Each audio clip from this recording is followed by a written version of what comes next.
Right, and here we are. It's time for game 2. This time against our opponent's real deck. He's chosen to play last again, even with his real deck. Interesting. And no, I do not want to mulligan this because it has Prism in it, which solves all our problems.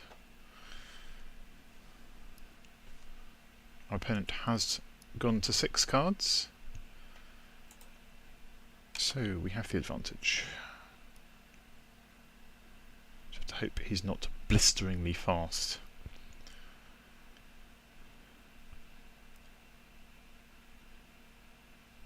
If we can keep this game slow enough, it would be nice to eventually find a white source and actually fuse. Oh, I suppose we've got a white source. We've got Prism, so all we need to do is get up to 5 mana, and we can fuse a live well, which is a very significant bonus if this turns into some kind of race. Okay, has no 2-drop. Alas, we have no 3rd mana source. We can get the Frilled Oculus down, like this, but we need our 3rd mana. So, fingers crossed.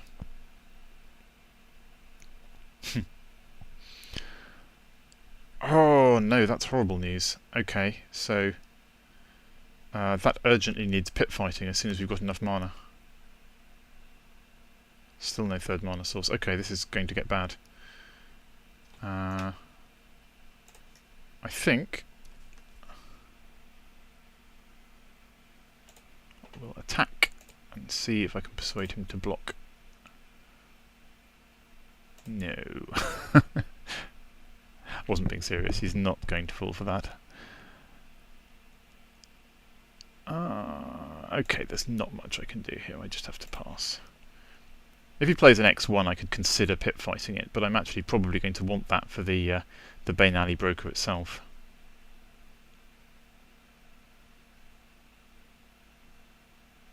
Yeah, maybe I was wrong about the lands in this deck. Maybe I really do want to be 18 lands. Oh no, that's nasty. Keymaster Rogue, returning the Broker. I'm a little bit surprised there that he didn't bother activating the Broker. That's curious.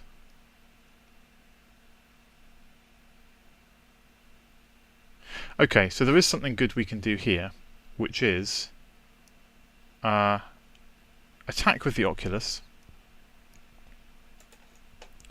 and then at end of turn, Burst of Strength it, and then we can kill the Keymaster Rogue on our following turn, even if we don't draw a land. In fact, why wait for end of turn? Because we could do with the extra damage. There we go.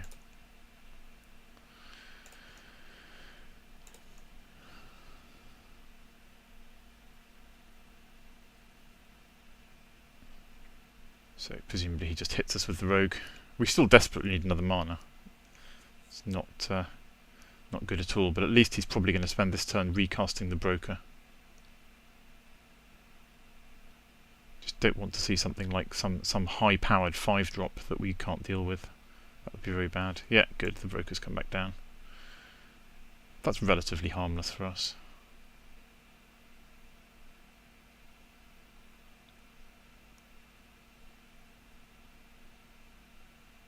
Of course, the big trouble with using Pit Fight to kill the Keymaster Rogue... What? Why did he not hit us with that? That's kind of ridiculous.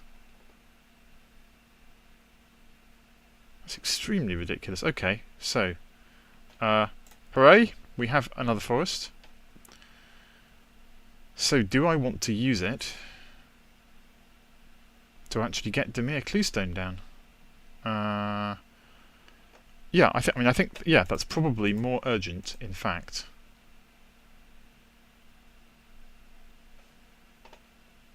Yeah, I would rather do that.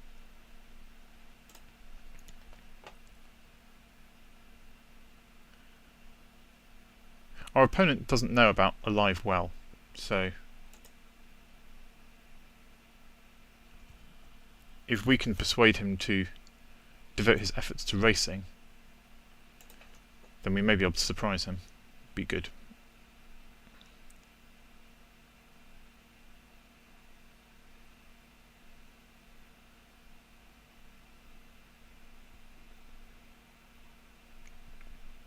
Was it just a slip last turn that he didn't attack with the rogue? I can't think of any reason not to do so.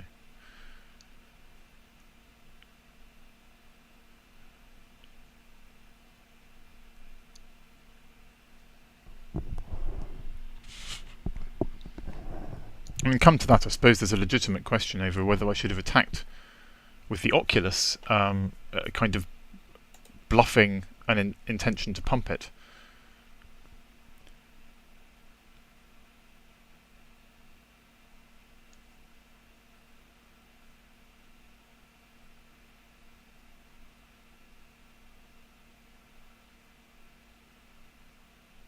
So, he's having a good think.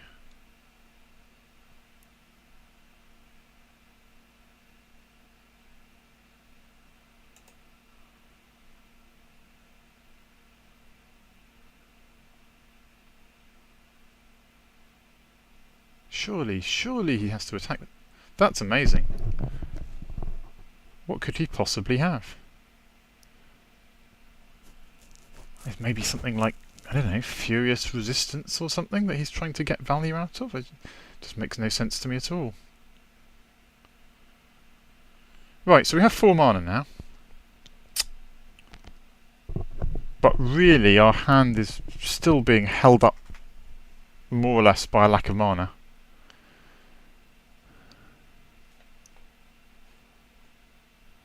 You see, what I have to guess here, I mean, this is a strange thing to be thinking about, but I have to work out whether he thinks that the Oculus can block his Keymaster Rogue. Because as absurd as that sounds, I can't work out why he's not attacking.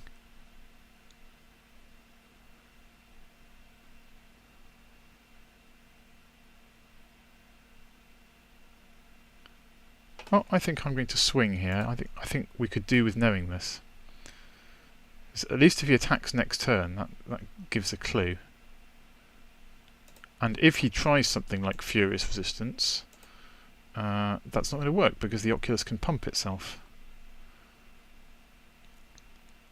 He's blocked. What on earth is he doing? Well, I don't need to do anything with this. Let's wait for his trick, and then, you know, we can pit fight him or we can pump. We've got lots of options here.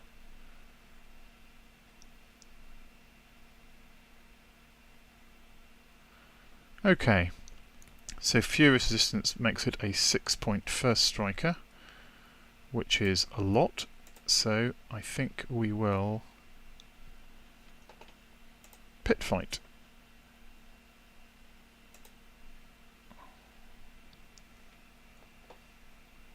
Frilled Oculus on your Keymaster Rogue.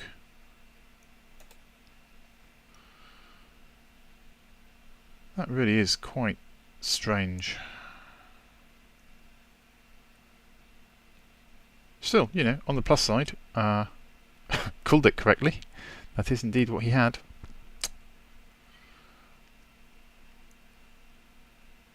Oh my goodness, he's got something else. What's he got? Psychic Strike on the pit fight. Can't argue with that.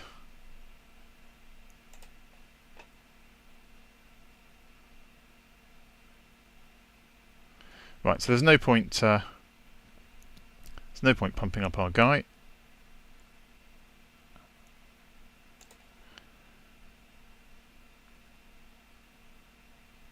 So I think probably the best play here is just to inaction injunction his rogue.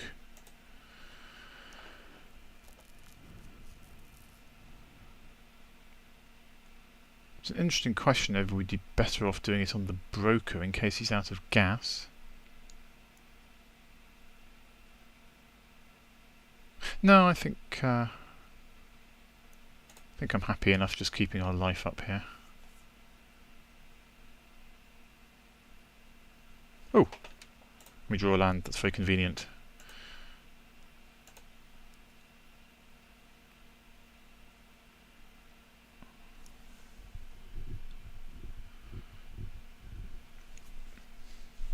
we have our own potential card advantage engine here in the form of Lost Thoughts.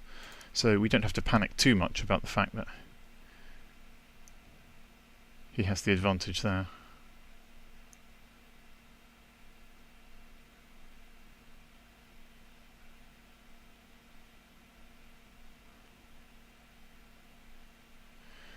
I think probably the next play I'm going to want to make is Haunter. Ooh, what's coming down here? Oh, it's another Keymaster Rogue. Good grief. Why would he do that? He's surely not going to pick up the first one, but if he picks up the Broker, he loses the cards under it. Oh, okay, doesn't seem to mind. Well, fair enough then.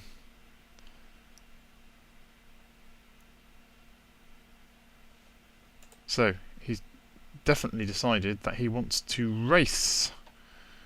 Race, which is okay by me. I accept. I have a Haunter. If he wants to race, he can race my Haunter.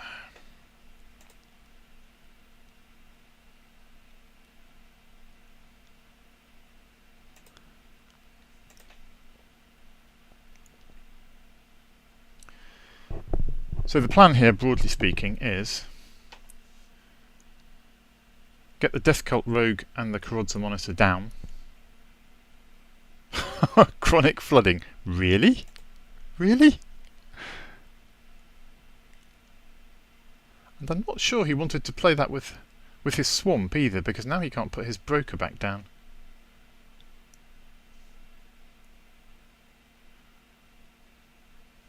Yeah, so we do have to be a bit careful here, because we're taking 4 per turn. So even with a live well in hand, that's not actually funny. That's going to become a problem.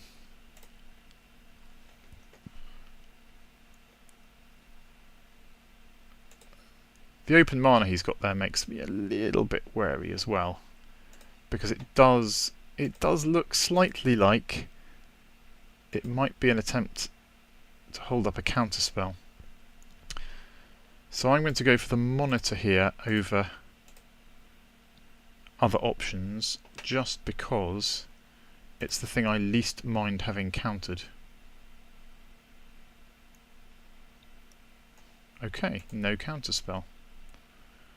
I guess that is a relief.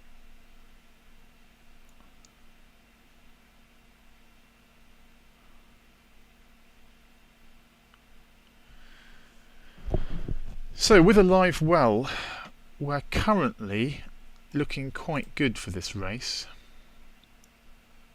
but that could all change. We have to be a little bit careful.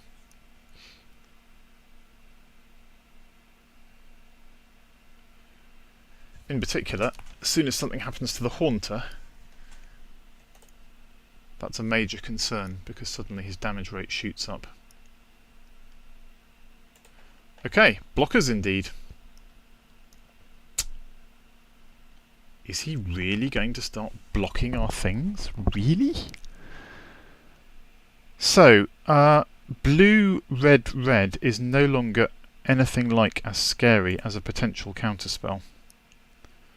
So I think I am going to cast the Asperia's Skywatch and intentionally let him mill me, because I quite like being milled, actually. Truth be told.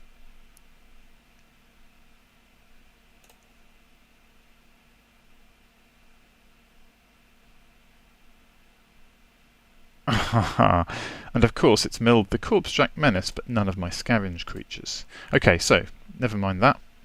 Asperia's Skywatch.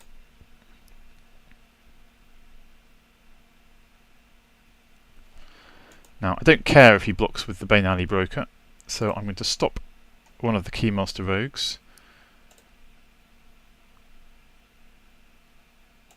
And I refuse to play around a second copy of Furious Resistance. If he has it, well, he deserves the win. Let's just swing and see what happens.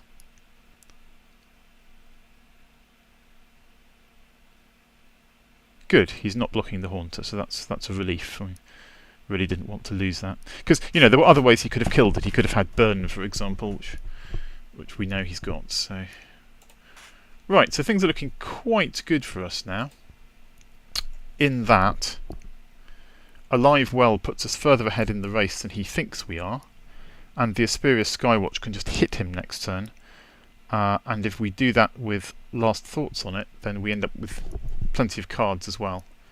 It's all quite promising.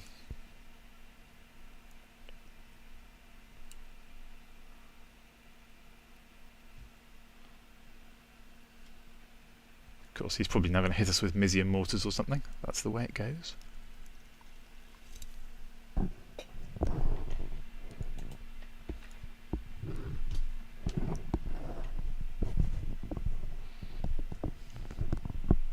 Okay, so now attacks again. More land is welcome. Now, let's have a little think. Am I going to want to play this untapped? What are my plans for the turn? I'm definitely going to want the Death Cult Rogue down. But I don't have much to do with 4 other mana unless I'm going to mill myself again. I don't think I do want to mill myself again, so I'm not going to pay the 2 life. I think my preferred play is just to hit him with the Monitor and the Skywatch, because he really has no good blocks against the Monitor. So if he double blocks it, that's fine, because we get rid of one of his creatures that we do care about, and it ends up in our graveyard, which is fine as well, because it's a scavenge creature.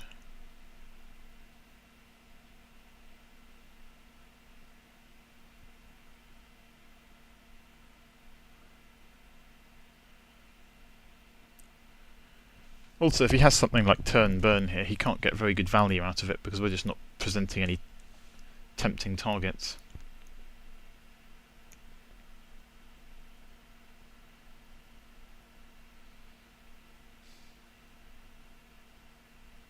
Thinking about his blocks, he obviously is not keen to take 6, but equally he doesn't want to lose a rogue. Oh, he's going for the chump block.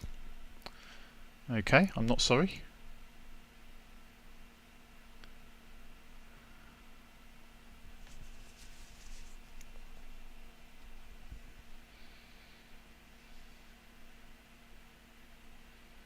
Still thinking. Right.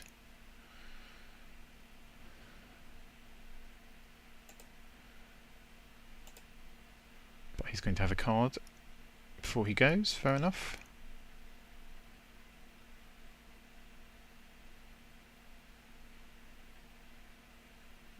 Okay. Right, so with him on 5, regardless of the merits of other courses of action, I just really want to get my rogue down, because that way I am threatening to kill him on the following turn. That's what we really care about. Now it's just down to him to have something that isn't blank.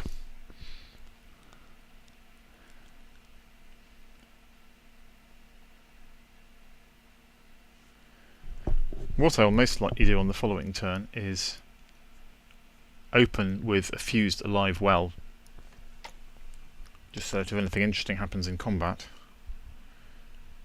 I've already got the life gain.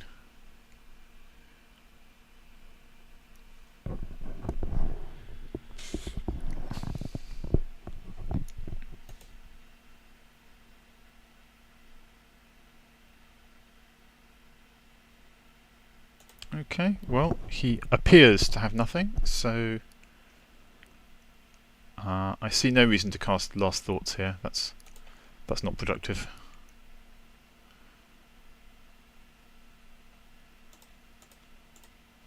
He's got something, I assume. Let's find out what it is.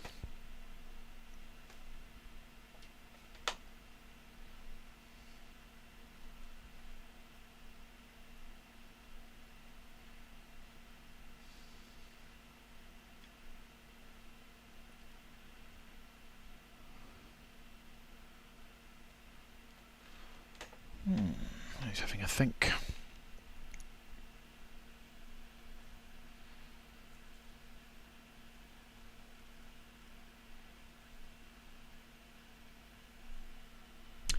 Is it Staticaster? That's not going to help him at all, unless he's also got turn burn.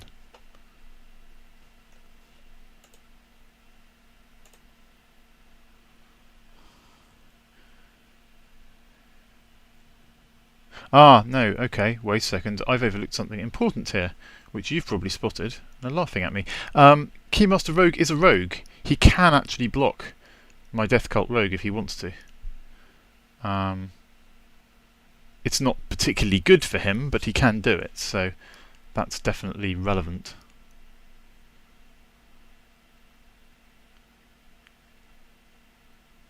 So I assume his plan here is to make both the blocks that he can, and then use the Staticaster to ping the monitor.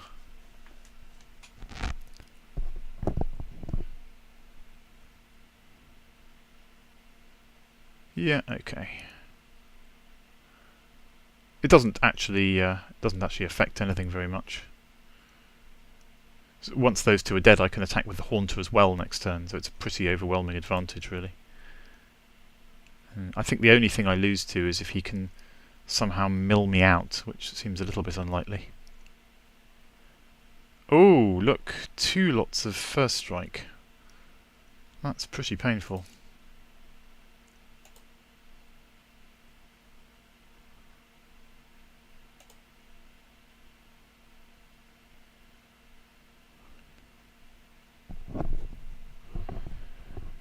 Right, but the fact is he's on 2, so I'm going to drop another flyer.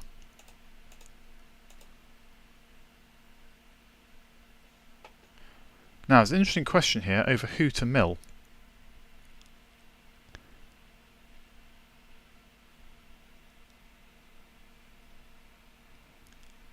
Because I don't want to mill myself out, but if he's got something like Morg Burst... Actually, no, I don't care if he has Morg Burst, because it will take all his mana to use, and he has to stop both my flyers. Stopping one isn't good enough, so I think I'm happy with that.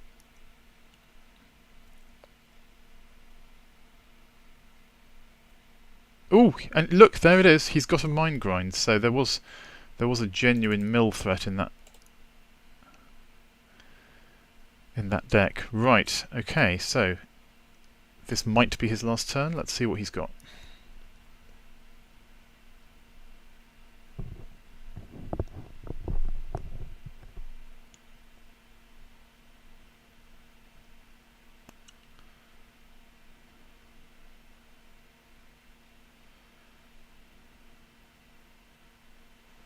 Tavern Swindler?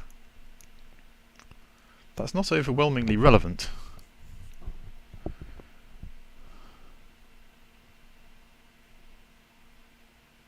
Tavern Swindler is a very sad card. Goblin Death. How did he not side that out?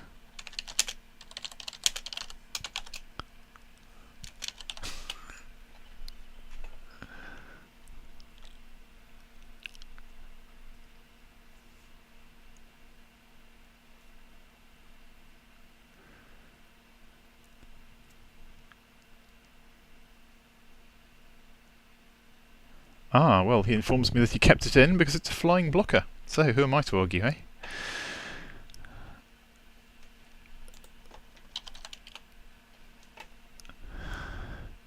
Ah, okay. He says, also, I figured this deck is... yes, might as well use him some of the time. Well, yeah, fair enough. Have a bit of fun. That's what it's all about.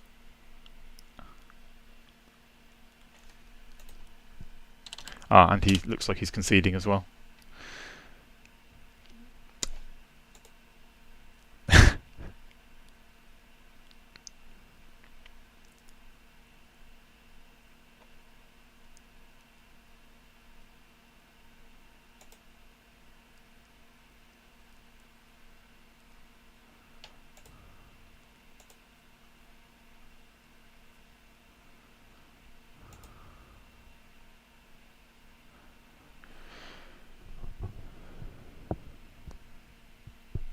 Well, I think overall...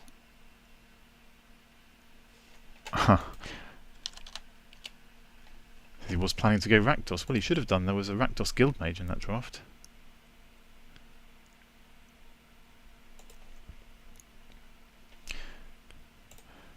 But yeah, I mean, overall, this is just one of those things where if you end up losing the first round, you then play against the decks in the draft which have gone a bit wrong. And as my opponent himself admitted, this was not his finest draft, so fair enough. That's game.